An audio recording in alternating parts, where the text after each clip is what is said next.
Come join me for a cruise down memory lane. Better yet, how's about a med cruise on the USS Leary, October 1963.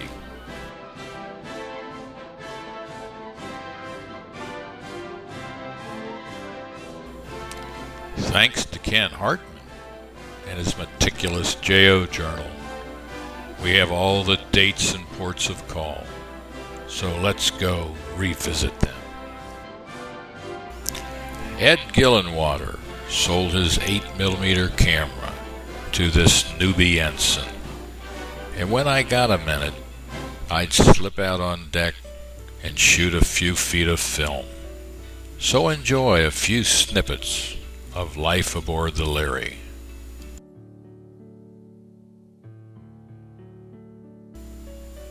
The Leary refueled in the Azores October 8th and headed through the Straits of Gibraltar, 36 miles long and 8 miles at its narrowest.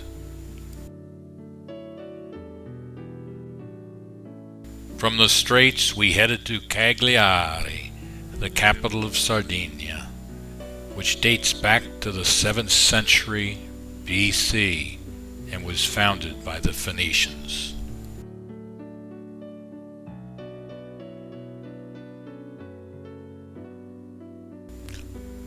October 16th, we headed to Augusta Bay. When we first arrived in port, there were only 2 or 3 ships in the huge bay. When we awoke one morning, the whole horizon was spotted with ships of all kinds. Looked like we were ready to attack Normandy again. There was a lot of excitement aboard, anticipating the war game exercises.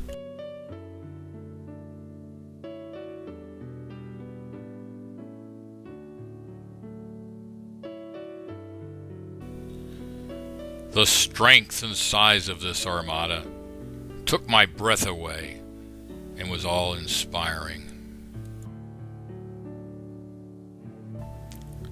There goes Captain Barclay to powwow with the Admiral.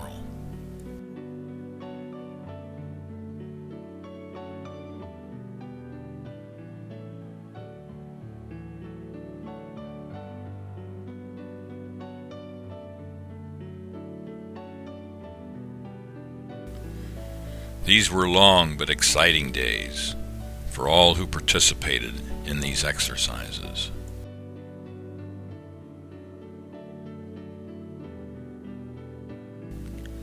The majesty of a squadron of ships in formation on the high sea certainly stirred one's soul.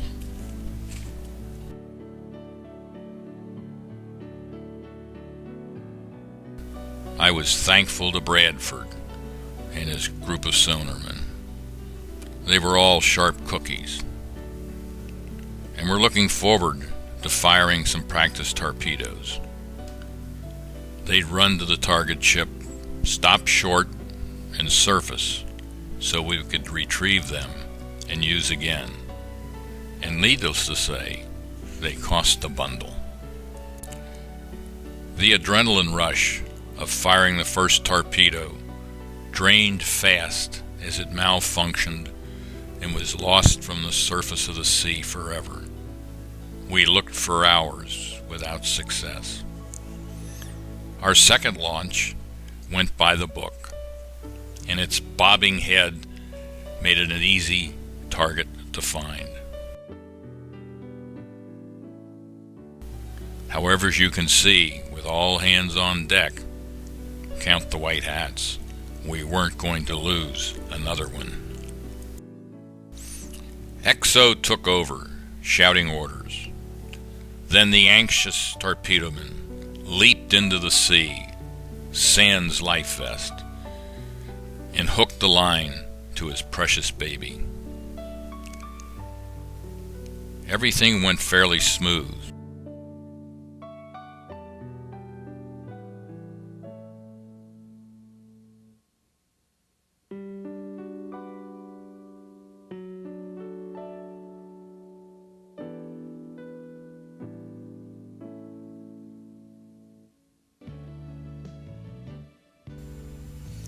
There were lots of opinions on how to best secure the torpedo, and Jay discusses one with the XO. And then the captain spotted the shivering torpedoman, a dram of whiskey. All in all, a pretty good day.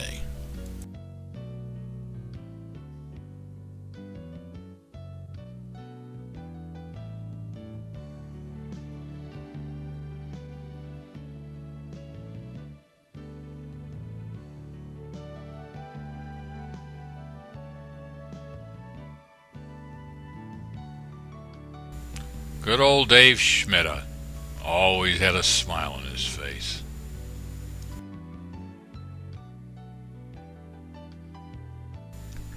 Wes Jordan and Ken Hartman, two jovial guys.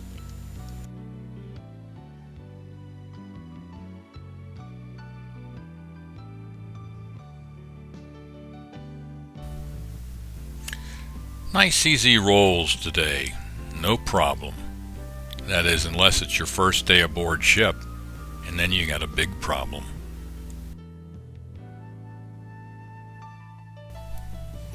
One operation that always fascinated me was refueling.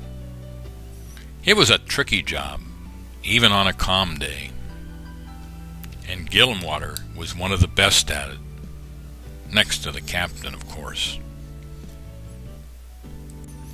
As the oil started filling the tanks, negotiations started on who had what movies to swap. And after they came to the decision, the transfer took place. The supply officer, Dave Rademacher, also got transferred over and back. That took guts. Only when he was safely back on deck did he start smiling like a Cheshire cat.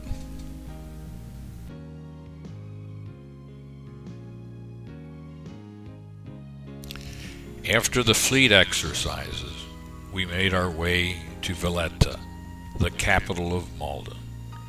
The Knights of St. John planned the city as a refuge for pilgrims and crusaders in the 16th century.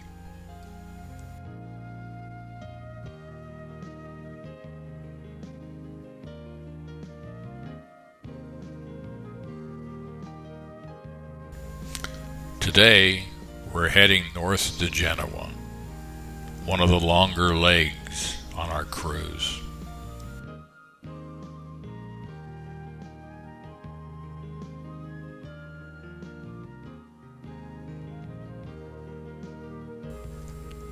This is the home of Christopher Columbus, born on October 31st, 1451. And the Stagliano Cemetery, famous for its marble statues.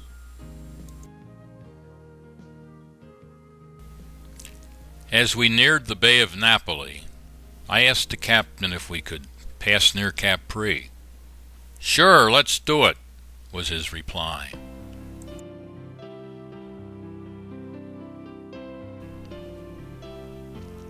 We passed fairly close to the Farlione, monoliths that were 23 stories high. Farlione means haystack in Italian, and they were impressive. One reaches the town square by riding the funiculare up the hill. I wonder how many of you got to do that. We tied up at the main dock, shown here, with Mount Vesuvius looming in the background. We were the fourth ship out. Remember going through the maze just to get to the Leary?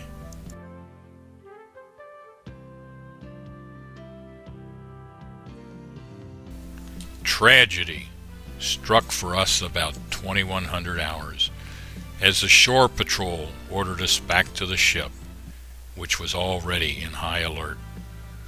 We stared at each other in silence as we mourned the passing of our commander-in-chief.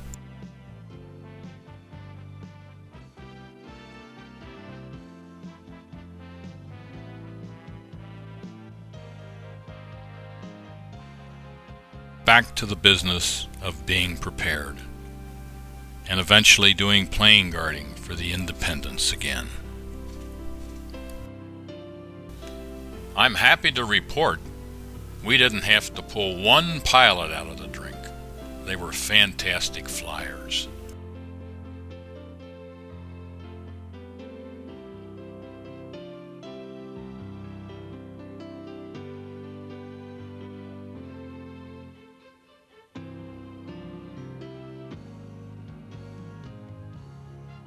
We're headed back to Sicily, but the capital Palermo this time.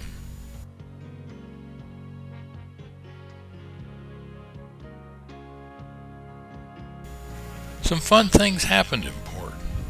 First off, I dragged Hurlburt and Heldman to see Verdi's Rigoletto at their famous opera house. I think they actually enjoyed it. Secondly, we had a wedding down party for Chastain, Hartman, Swanson, and Archer. We sure had a good time. That is, everybody but Archer. He had the duty that night. Bob Chastain, Bob Heldman, Bob Quay, Ed Gillenwater, Ken Hartman, Roger Hoyk, and Bob Swanson. Dave Schmetta still smiling.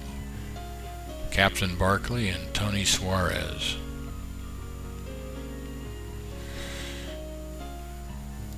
Steaming back north again to Livorno, which dates back to 891. This port was the Tuscan gateway to the Mediterranean.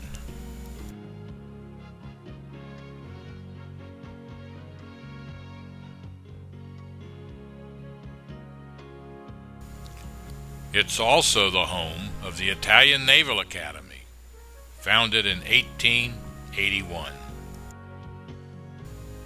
Today, we're off to Cannes in the French Riviera.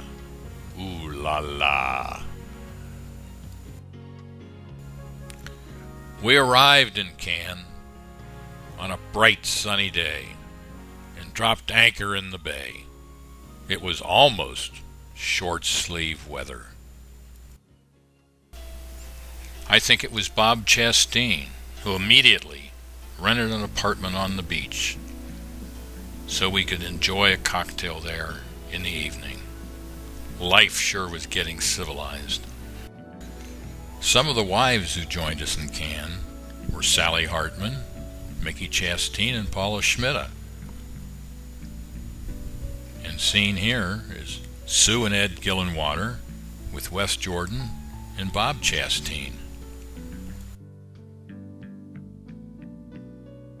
Traveling fashion show held on the Fantail was a huge success. The whole crew showed up to watch cute gals modeling and selling pricey lingerie. It was a fun time, and no one had more fun than Lieutenant Junior Grade J. Hurlburt. Check out this sweet, innocent smile. Jay's, I mean. He was a better officer than a dancer for sure.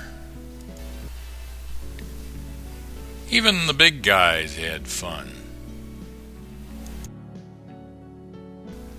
Not to mention the crew. Look at those smiles from ear to ear. I wonder how many of those baby dolls the crew bought.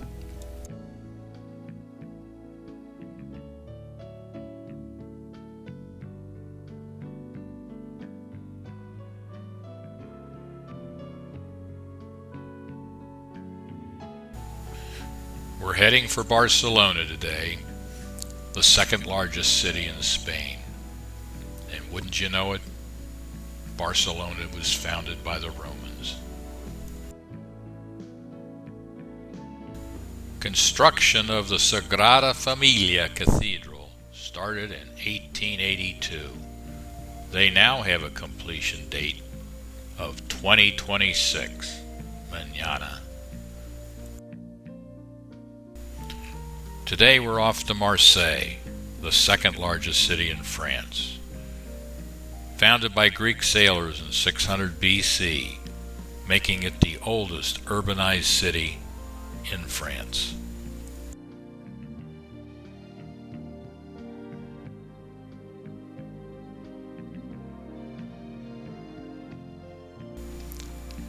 We're off to the beautiful island of Palma, Mallorca, which is the major port city for all of the island. Its history goes back to prehistoric times and the Bronze Age.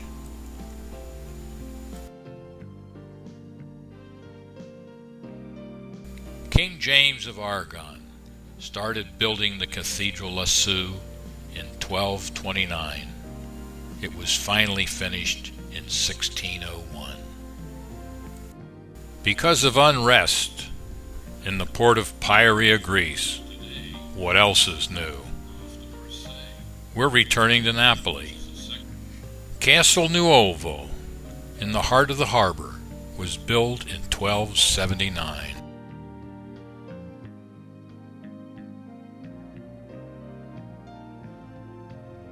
Hope everyone got to Pompeii, which was buried by Vesuvio in 79 AD. Our last night on shore was graced by the spectacular view of the Bay of Napoli and Mount Vesuvio. Ciao, Napoli. Buon viaggio, USS Leary. Heading home, we pass through the Straits of Bonifacio, which divide Sardinia from Corsica, and the Mediterranean Sea from the Tyrrhenian Sea, which runs along the west coast of Italy. The straits narrow down to 6.8 miles of mostly rough seas. Now it's a sprint to the Straits of Gibraltar and home to Norfolk. It's been a crisscrossing, fun, hard-working 5-month cruise, which seems almost idyllic from a 50-year viewpoint. We were in the middle of the Atlantic Ocean, and I ran out of film, so that's a wrap. I hope this has tickled some good memories for you. It sure has for me, and I'm loving it.